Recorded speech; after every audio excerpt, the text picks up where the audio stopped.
Journey IFC strives to create safe spaces to worship God.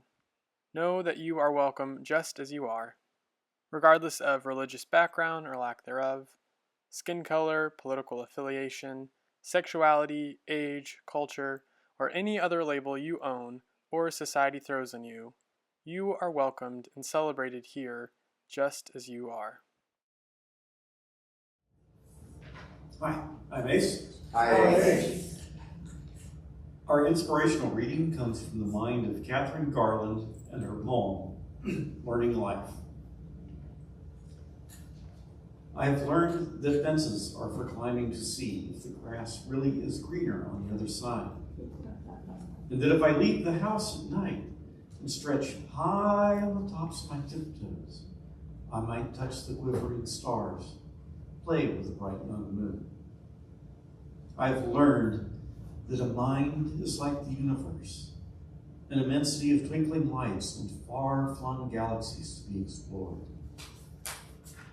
I have learned that the world beyond the fence is full of human beings as diverse as the stars, each waiting to be recognized and named and loved by me. I have learned that life is for loving, and love is for living, and dying is for letting go. I have learned that opposites are inextricably linked, that within all pain are tiny buds of beauty, and within all beauty, seeds of pain. That the sun disappears only to return the following morning, and that clouds are not solid. That tears are for falling and laughter is for taking wing. That forgiveness is the better part of valor, sweeter far than blame. I have learned how the sound of a full orchestra can break me wide open. That a piano's single notes played against adagio strings are like raindrops of silver falling on crushed velvet. And that a violin concerto can stretch me thin and leave me full. I have learned that everything has its own language, and that if I listen carefully to the birds and the creatures, and even the grasses, I will hear the sound of God in the music of the silence. There are multiple realities surrounding me, and I know that I must keep the eyes of my heart open to allow all of existence to be. And I'm glad I was not told any of these things, else I would not have grown as tall, nor stretched as far. I am glad these things were kept hidden from me until I could open the gate to taste and touch, to smell and to feel, and to discover myself along the way. One of the coolest things about doing this Passion series is that I think it's given us, we've been doing it a while now, but it's given us a time to slow down and really get to know who all is in this community. And today I'm excited to invite another person who's been a staple in this community for many, many years, almost not since the beginning, but pretty close to the beginning, right? Barely just missed it. Woody still has you beat if we do the game, who has it. So. But Margaret has been super involved with our community, has been on our shepherd team, has been on various teams, helps with our soul team, is my music guru if I'm ever looking for anything. This is who I'm reaching out to. And if you know Margaret, she is an educator by heart. And she loves teaching, and that is her passion. And so today we're going to get to hear about that. But I just want to thank you again, Margaret, for being willing to do this, and for all the parts you've already done today. Thank you for stepping up. But let's give a round of applause for Margaret.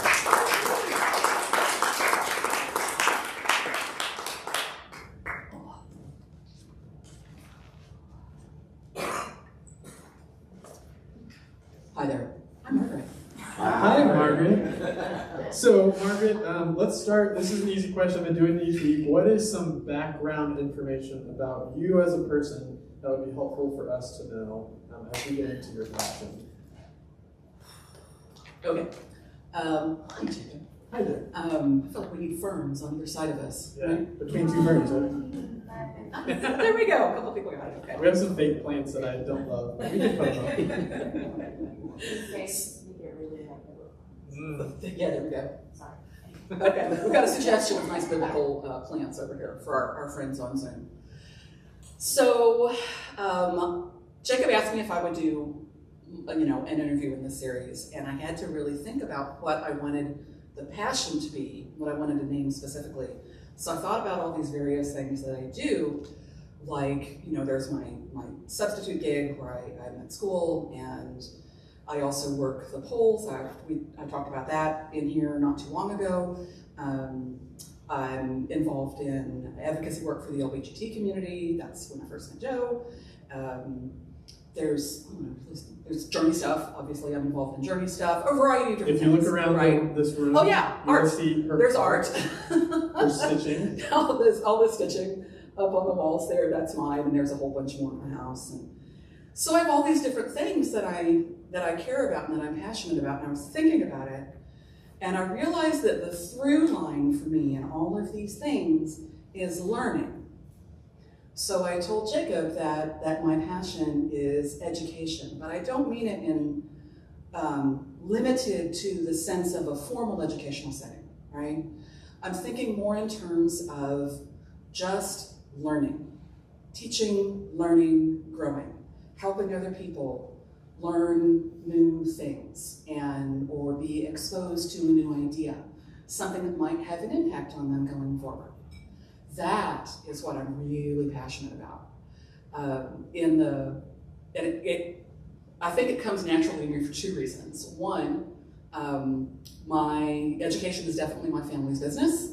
Both sides of my family, education is the family business. My dad, his mother, and back up his side, my mother, her father, several of her sisters and brothers, going way back on her side of the family. The story is all the way to a court scholar in the court of King James of Scotland, Clan Lindsay. Whether or not this story is true, I can't say, but I did hear it at an impressionable age. So you believe it full-heartedly. So I think it really helped instill in me the idea that education, that learning and teaching is a really important thing. And so the second reason that it comes naturally to me, I think, is because, remember the Enneagram series we did a little while back? Type 2, y'all. I'm sure this is not a surprise. Type 2 helper personality right here. Helping people learn things, helping people find out things they want to know feels really good to me because that's my personality. So when I was in college, so when I was a kid and people would ask me, what do you want to be when you grow up? Hated that question. Hated it. Because the demon perfectionism already had a hold of me. And obviously, if I gave an answer when I was 5 years old, I was locked into that for the rest of my life, clearly. So I hated that question. Even if you make that decision at 18, 21, whatever, it's like, that's where we're locking in for the rest of our lives? Yeah. So there was, I know what my issues are. Let's just put it that way. But thanks to Journey, 18 years recovering perfectionist. So I hated that question of what do you want to be when you grow up? Because I was interested in so many different things. And I really liked learning, and I am blessed with the kind of brain that school is designed for, which means school came easily to me. And, and I had a family that was really supportive of education, and so that helped too. So yeah, I liked learning lots of different things, and I didn't ever find any one thing that I was interested in enough to sacrifice the opportunity to learn about other stuff too, right? So I went to UT, and I was a Plan 2 major. And if you are familiar with that program, I like to call it, honors nothing is a little misleading, but more like honors nothing in particular. Because your major itself is the Plan 2 program, and it's a liberal arts honors program, and you get to take whatever classes please you. You got a short list of requirements you have to meet, but other than that, you take the things that interest you. And most of my classmates had a concentration in engineering or English or, whatever, right? Not me.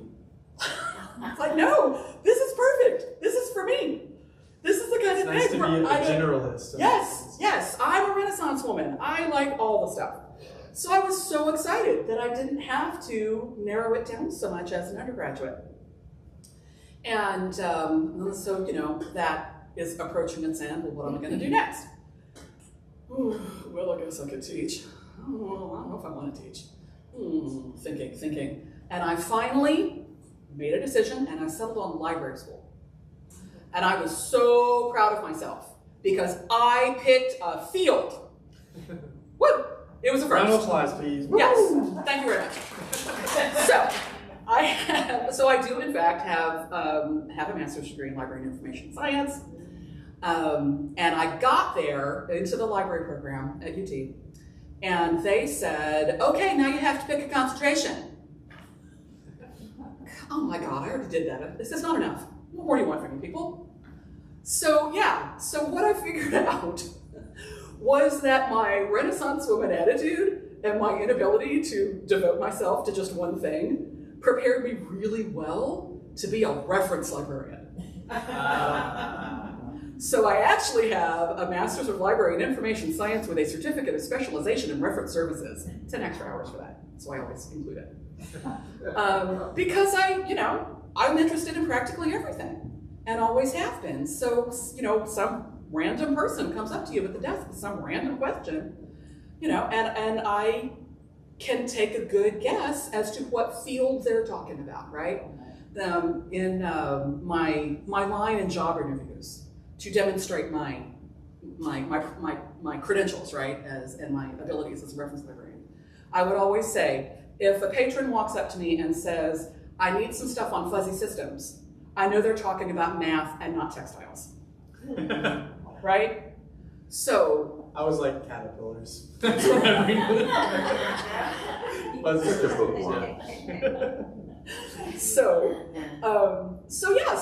turned out to be a really interesting thing. I got to do it for about a minute and a half.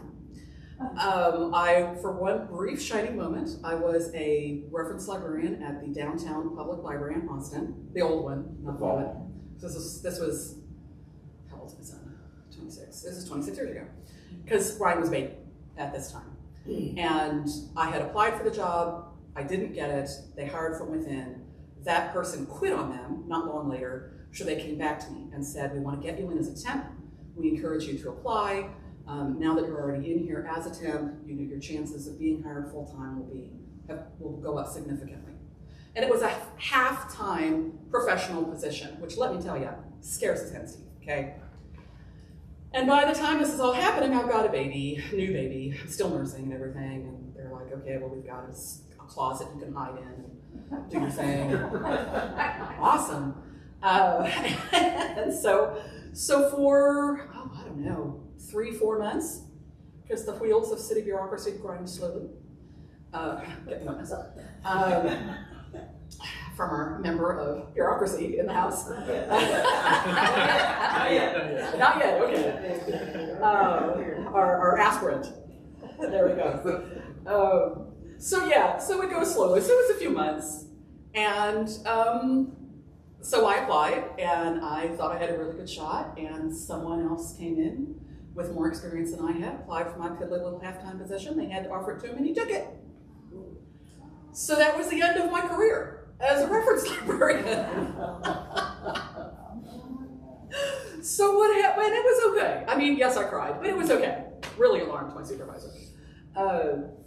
Because by that time I realized that even working only half-time, and even with grandma looking after the baby, it was hard being gone that long.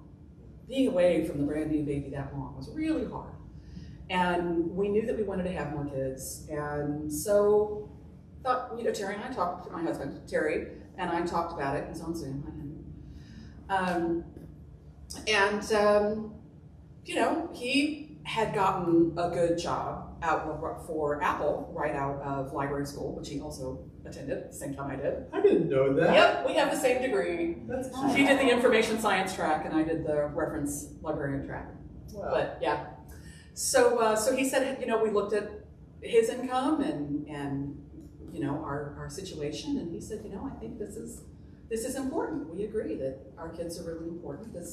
These years of their lives when they're so young are incredibly important to have one of their parents with them. So I became a highly educated stay-at-home mother. Yeah, which is good.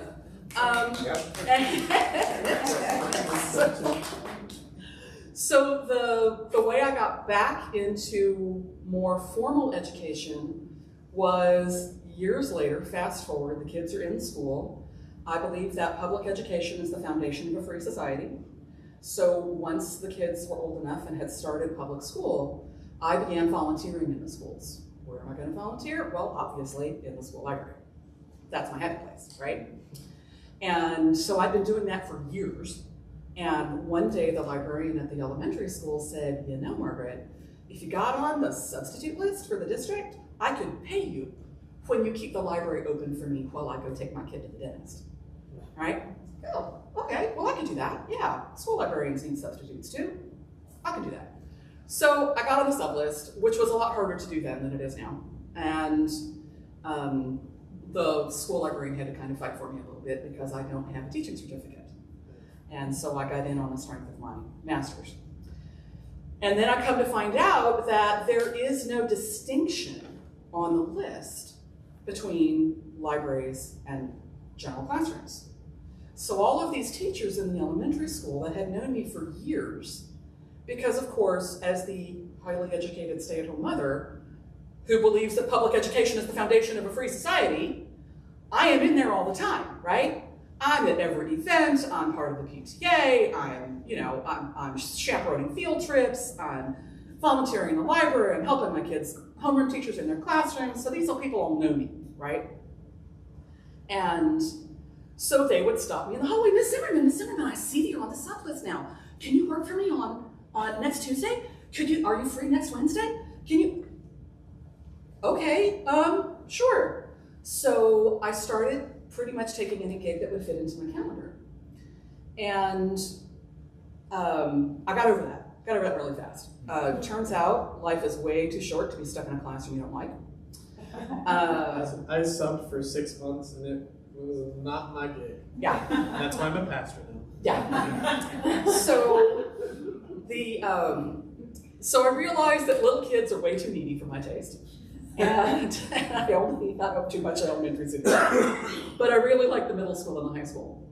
And there was this experience that I had that really helped me recognize that this was a place for me.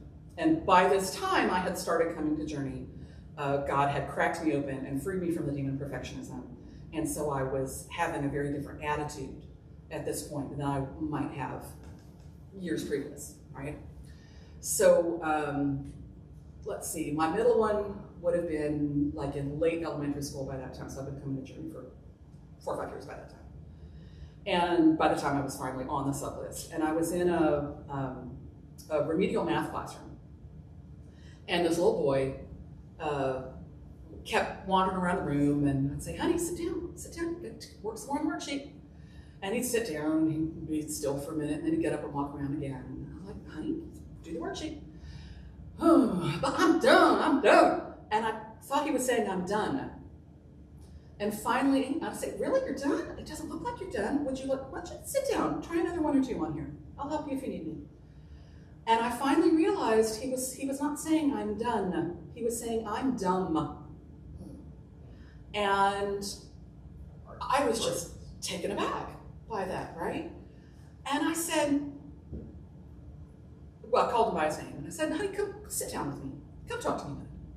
Like, no, we've only just met. But anyone who can explain the rules of the classroom to me, a newcomer, as clearly as you can, anyone who can tell me about this and this and this as clearly as you can, anyone who can speak as well as you can, clearly is not dumb. I can tell that you understand things. I don't think you're dumb at all. And his little face lit up like he had never heard anybody say that to him before. He probably had. Because he probably had. And it was like water in a desert. And, watching him bloom, that light in his face. And that was when I realized, okay, this is what I'm doing. This is my calling, this is my passion. Helping people learn things, helping people learn that maybe they're not dumb. helping people learn that maybe they can be creative. So not just in a formal setting, but at a school setting, I think I bring a lot of journey out there to what I do. And I know you've done a lot of like long-term subbing where you'll be in a classroom for like a semester. And I remember it was like last year when you did the mythology, right? You did this whole section on mythology for a class that you were long-term subbing, right? Was it mythology or some? No, not quite. I have done mythology lessons. I actually did, there was a year I accidentally became a full-time teacher. It was a long-term gig at the high school that turned out to last from, the beginning of September all the way through June. Surprise. And I've done some long-term stuff with an English class last school year, where we did we talked about a lot of stuff. Yeah. But yeah, I teach because that Renaissance woman background also helps me to drop into just about any classroom. And if there's any kind of prompt, I can go with it, right? I'm in an English room, I need to talk about literature, easy. Talk about language, easy. Talk about science, you got it. What are we doing, planets? Okay, sure. History, we're talking about the Texas Revolution, yeah, we can talk about that. Government class, I got that one. Let me tell you about working at the polls, y'all. So my kids hear a lot about that, my students. And I was actually talking one day with a friend of mine who is also a very intelligent person. He went to the same magnet high school that I went to. My oldest friend, I've known him since 8th grade. And we were catching up, and I was telling him about how it was the first time I had done a long-term gig at the high school, and it was an Algebra 2 class. And I did that for about a month or so. And I was telling him how that was interesting and how I had done this one and that one and this other one and so on, right? And he just looked at me and remember, this is a smart guy, okay? He's got a PhD, he's a college professor, and he looked at me and he said, you could drop into any one of these classrooms and teach? I was like, well, yeah, can't you? I mean, you're the PhD, man. It's like, no. Really? Huh. Yeah, there's a difference between highly specialized in one thing and being a generalist in many things. See, Renaissance woman. Yeah. Well, I know another thing, so you do a lot of education through classroom work, but that's not where your passion stops. And the next thing I have on my list, and I'm looking at it around this, is your stitching. And it's something that you've gifted and presenting a journey. You can actually buy it as well. It is for sale. And it's half the proceeds go to Journey. Yes, remember that. But I know you've mentioned that you also like to teach through stitching and your stitching friends, and not necessarily just about stitching. Could you talk about some of that a little? Yeah, so when I was in high school, a friend of mine once said to our group of friends, have you noticed that Margaret is always playing Quiz Bowl? Which was sort of like a high school Jeopardy extracurricular thing. Quiz game. I kill at Jeopardy. Trivia and I, we're taking her with us. Yeah. Terry and I, between us, are pretty much unstoppable on Trivial Pursuit. Our friends have forbidden us to team up at this point. Yes. Anyway, so I kind of can't turn it off, right? This desire to share knowledge and share information because I love learning so much. And I'm passionate about it, and so I want to share that with other people. And unfortunately, not everybody appreciates that, but we'll put a pin in that idea and come back to it if we have time. So since I can't turn it off, I wind up talking about lots of different things in whatever context I find myself, right? So I have a needlepoint group that I belong to, and we meet up on Wednesdays, and we talk about a wide variety of different things, and I do a lot of pride-themed needlepoint, and so they know I'm always talking about pride this and pride that. And I've had women in this group, more than one woman, come up to me and ask about a term they'd heard or some story they'd heard in the news. They were using the term cisgender. I've never heard that before. What does that mean? I heard this news story about this and so thing that happened, or this law that they're talking about. What? I don't understand what's going on there. And so I would explain things to people. And I think that you got to remember a lot of the folks who enjoy my hobby are a particular demographic. Typically older, usually pretty well off, almost always white, right? And so many of them apparently have not had a lot of personal experience with the LGBT community, and they had some questions about it. And I am a safe place for them to ask those questions because they trust that I will provide them information without judging them, without making them feel stupid. Forcing them into an opinion. Right, pushing my own opinion on them, just providing information.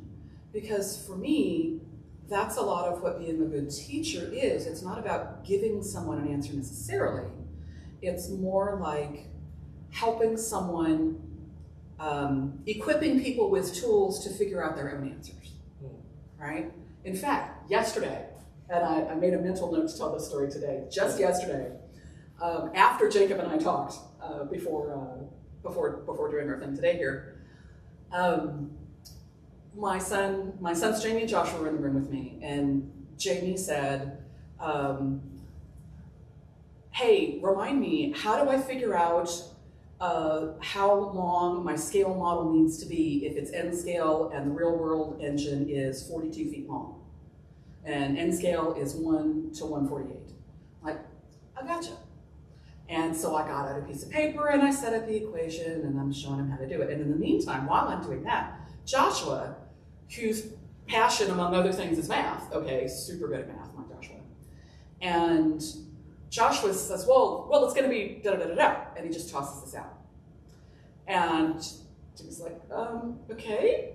But I went ahead and I was like, okay, honey, here's a piece of paper. So here's how you're gonna set up your equation, and then you're gonna cross multiply, and here's your answer. And now we can turn it into a decimal for you if you want. If you need it in inches, we'll just multiply by 12. And I wrote that down for him too. And he got it, right? And Josh was listening to me do this. He's saying, well, that's what I said. It's like, except, yes, it is. And that's great. Mm-hmm. And here's the difference between our two approaches, right? Your brother asked for help. You gave him the answer. And that's great. That's a wonderful thing for a loving brother to do.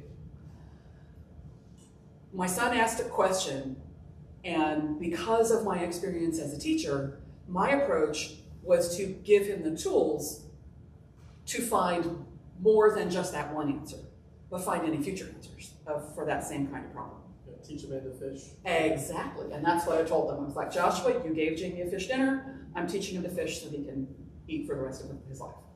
Speaking of your children, I know one of the things that we mentioned in our conversation is that a lot of your education, your passion that comes in parenting and how having neurodivergent children and also having a trans child. And so that inspires your passion around the LGBTQ community, also for your advocacy work, even in the school and the classroom, and how you care for people and teach in new ways. Can you talk about how education, that passion shows up in your parenting as well? Yes. So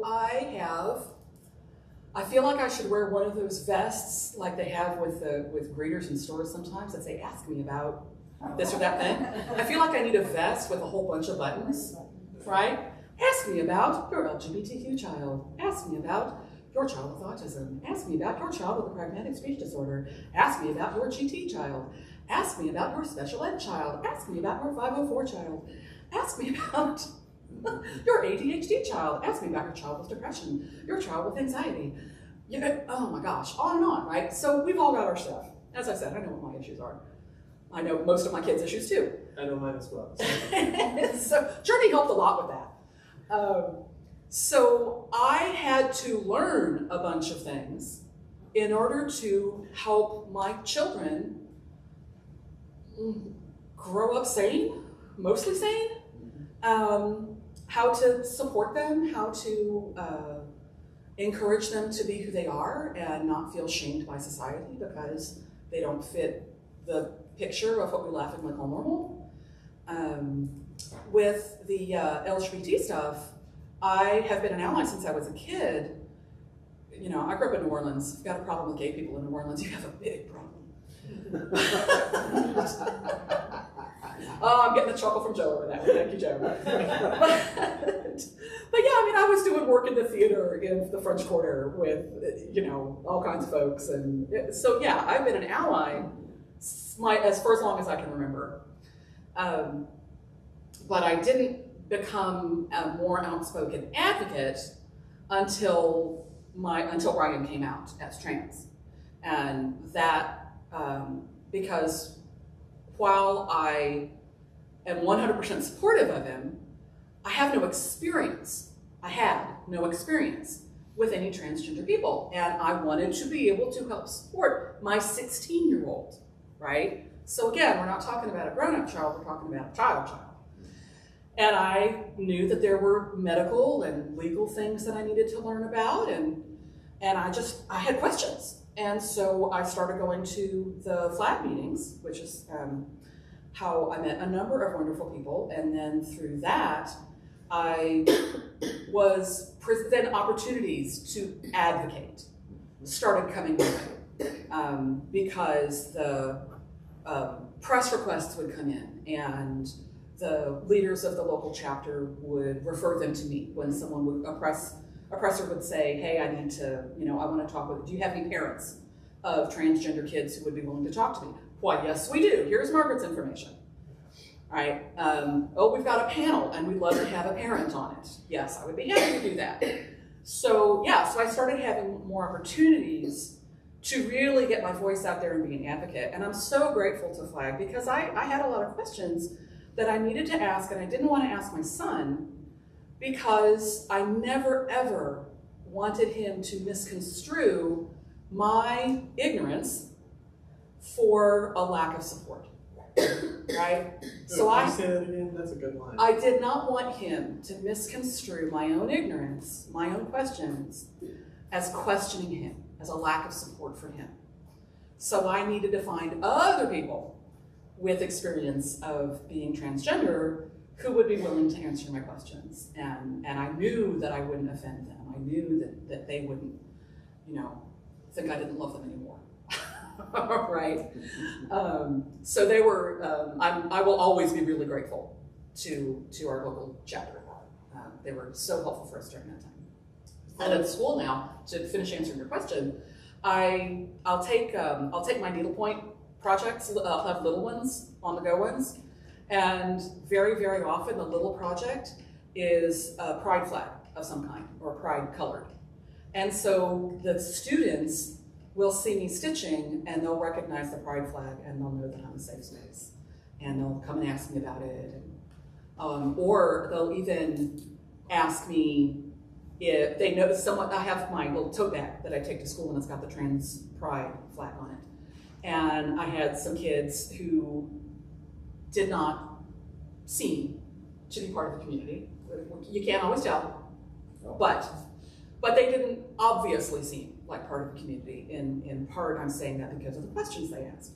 So these two girls came up to me and said, Miss, we noticed the pride flag on your bag.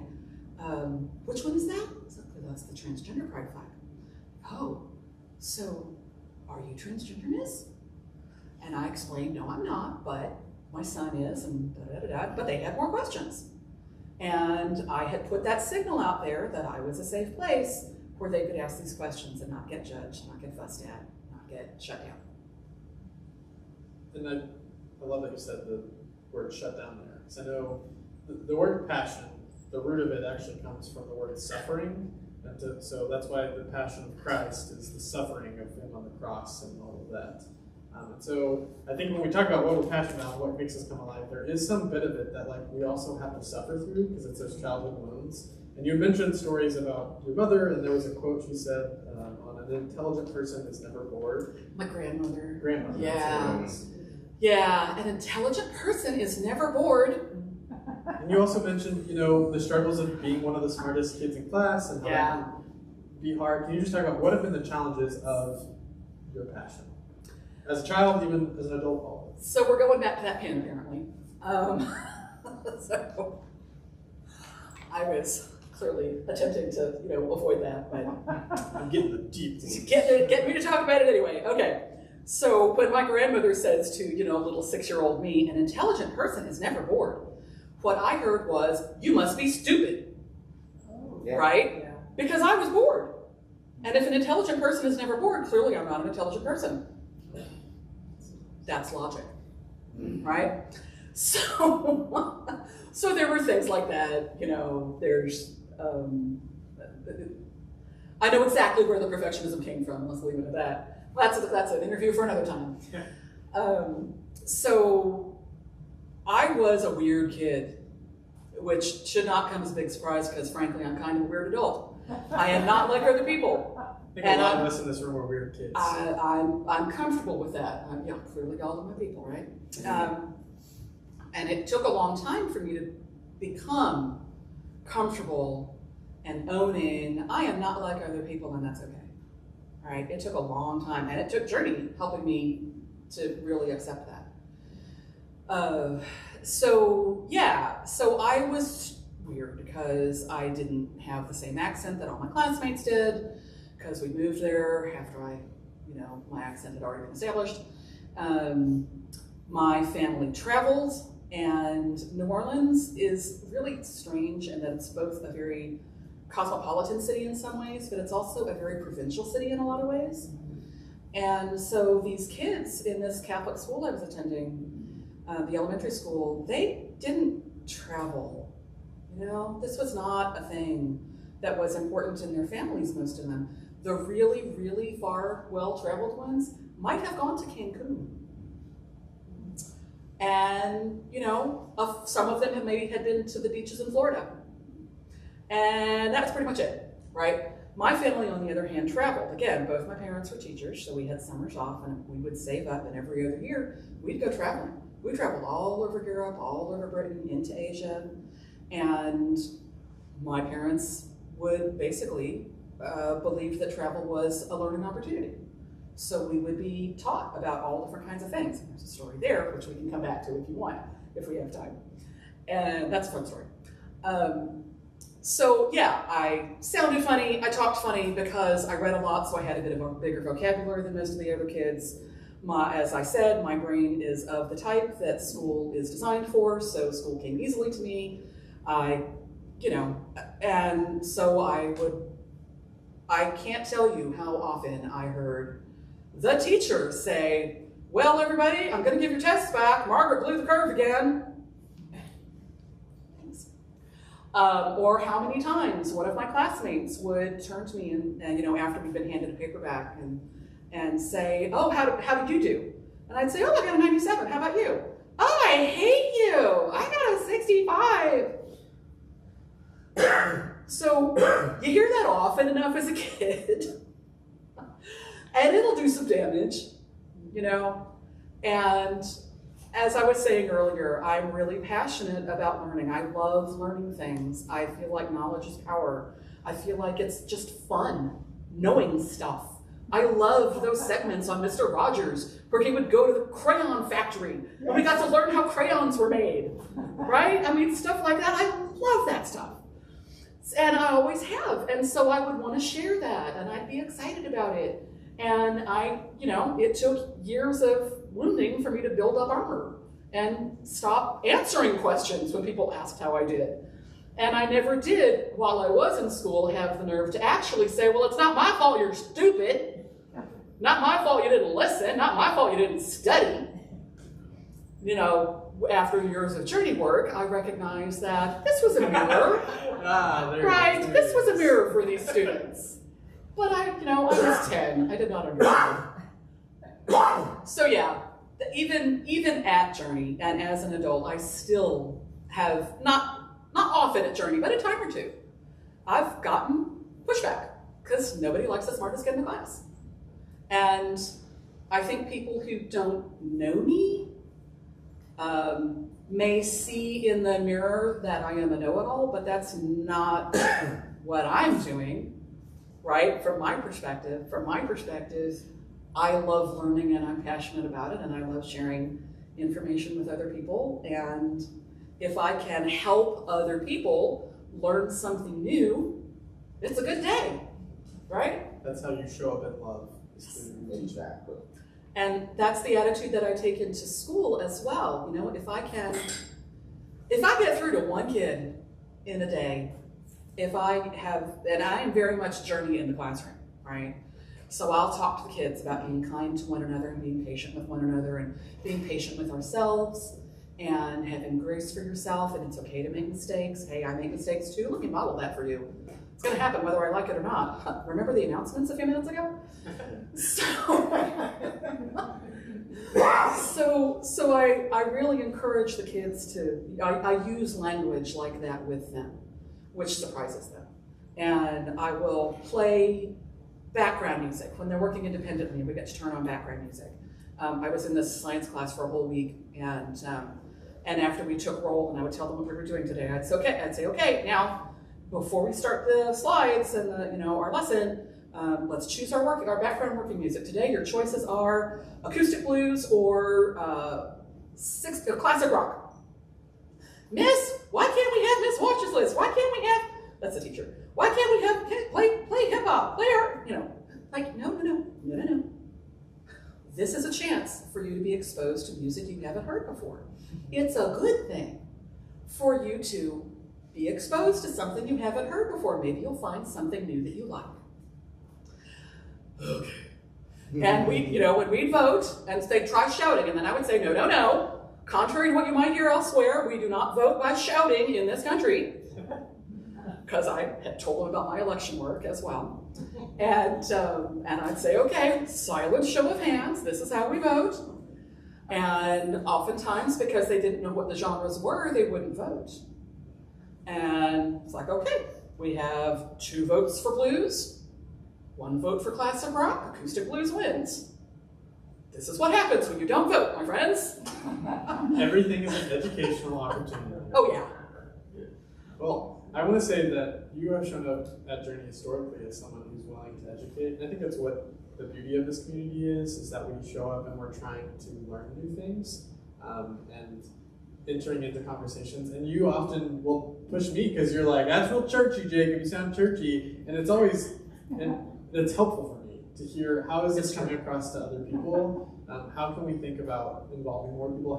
If we're going to say this is a welcome space, inviting space, and we want more people, how do we really make that? Well, we have to start learning about other people. And that reduces bias and bigotry and all this stuff. And diversity is our strength. Yeah, and look at the world we live in. We need to be hearing across aisles. We need to be hearing these things. We need to be learning together. So I want to thank you for your work at Journey, in the schools, through art, through education, through everything, for showing up as you are, as God designed you to be, and sharing your passion with us. Thank you so much. Can we give her a round of applause?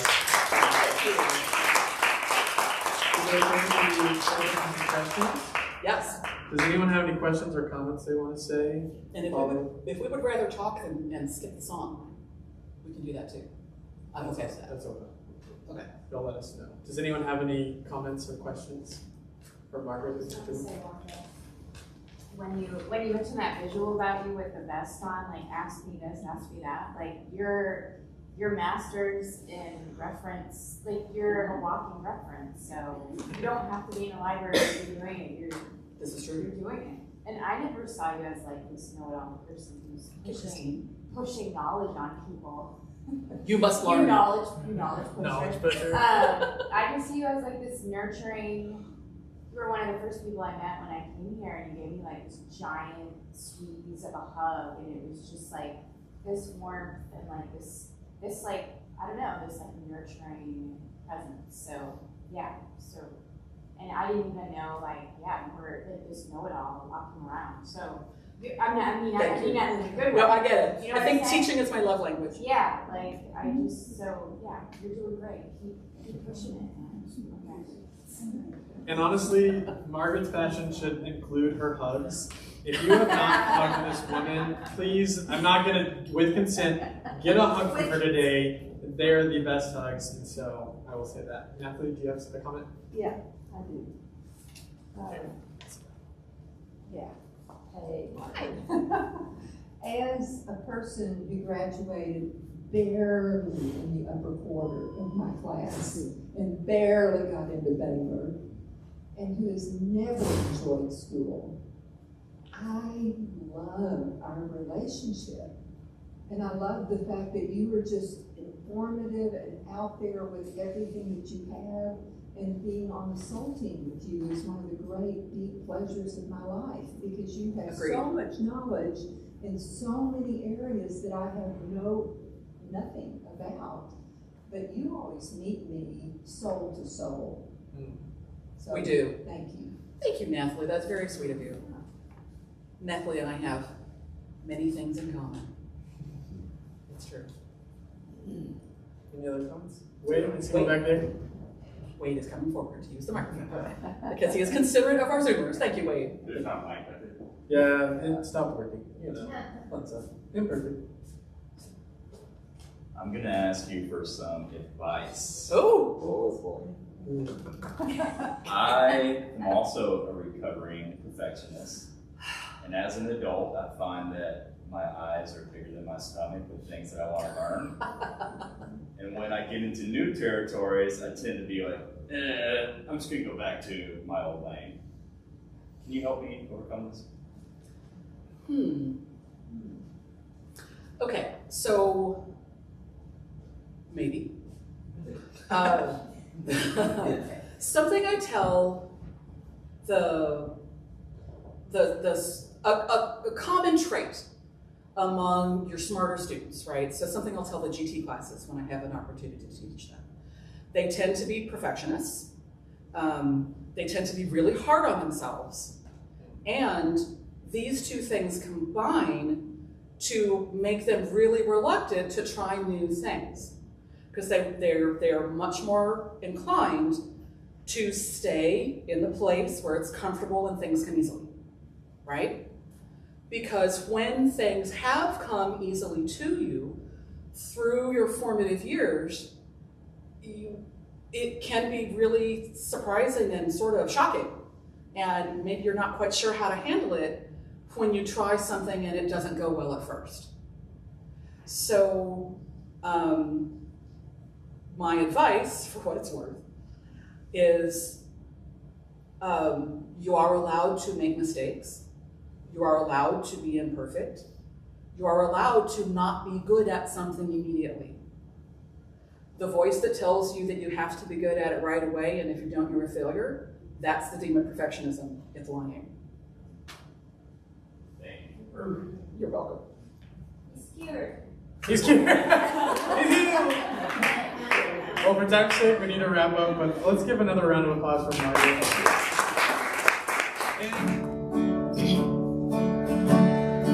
Open my eyes, Lord. Help me to see your face. Open my eyes, Lord.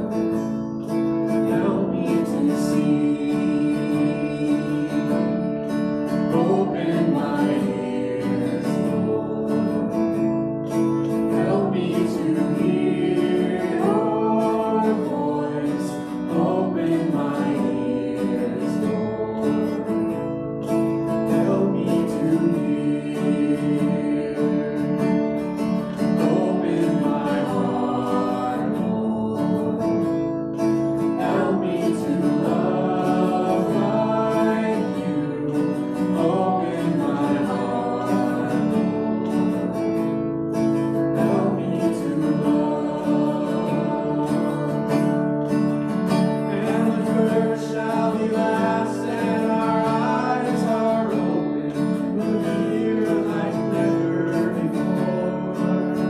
And we'll speak in new ways, and we'll see God's face in places we've never known. I live within you, deep in your heart, oh Lord.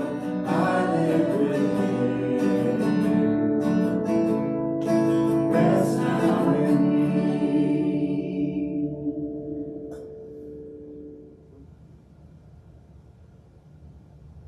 God, I find comfort in the silence. And I know that the silence is prayer enough. And we're told that even if we cannot cry out, even if we cannot lift up the prayers of our hearts, that the rocks will do it for us. So God, all that we cannot say, let the rocks cry out those prayers when we can't. God, we lift all these prayers up to you, knowing that you listen and you hold us in this space. This is our prayer. Amen. Amen. So anyone bless us out? Sure enough. You know, we always talk about learning and becoming imperfect. Maybe sometimes our homework for this week should be learn something. Whether it be osmosis or someone leading you the way, or maybe learning to help other people learn. I was at the Pride Festival in Taylor yesterday, and there's always this one large church there that always likes to protest. And hopefully there was an opportunity for them to learn too, that we were not all crazy, weird people. And I also learned from them that they are still living in a void, in a religion that may be devoid of personal faith. So in a way, how can I be mad at them? So I learned to actually have compassion for people like that. In years past, I've always had a little bit of anger and resentment for them showing up. But maybe they're showing up because they're needing an opportunity to learn. So understand this week, your homework is to go out there and be an instrument of learning, whether it be for someone else or for yourself or both. And in your imperfection, that can be your perfection. Go in peace. Amen. Amen.